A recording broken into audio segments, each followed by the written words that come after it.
તારીખ 13 સપ્ટેમ્બર 2025ના રોજ સુરત શહેર કોંગ્રેસના પૂર્વ પ્રમુખ ધનસુખભાઈ રાજપૂત અને ZRUCCના પૂર્વ સભ્ય કલ્પેશભાઈ બારોટની આગેવાનીમાં સુરત શહેરમાં વસવાટ કરતા પરપ્રાંતિયો અને નગરવાસીઓના સામાજિક નેતૃત્વ સાથે જનરલ મેનેજર વેસ્ટર્ન રેલવેના નામે સુરત સ્ટેશનના ARM શ્રીને ટૂંક સમયમાં યોજાનારી દિવાળી, છઠ પૂજા અને વિવિધ તહેવારો નિમિત્તે પરપ્રાંતીય પ્રવાસી મજદૂરો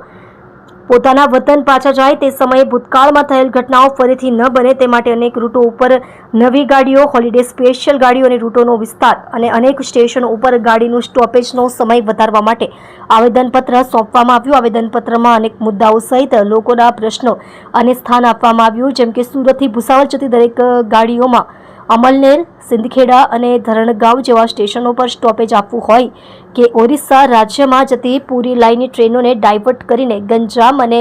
બરમપુરથી નવી ગાડીઓ ચાલુ કરવું હોય અથવા જોનપુર, મળિયાહુ, ભદોહી, સુરિયાવા, આઝમગઢ, દાનાપુર, મુઝફ્ફરપુર જેવા રૂટો પર નવી ગાડી શરૂ કરવી હોય અથવા તો સુરત શહેરમાં સુરત સ્ટેશન સિવાય ચલથાણ, ઉધના, ભેસ્તાન, સચિન, ઉત્તરાણ સ્ટેશન ઉપર ગાડીઓને ડાયવર્ટ કરીને સ્ટોપેજ વધારવું હોય એવા અનેક મુદ્દાઓ પર દરેક સમાજના અગ્રણીઓ સાથે ARM સુરતને આવેદનપત્ર સોંપવામાં આવ્યું.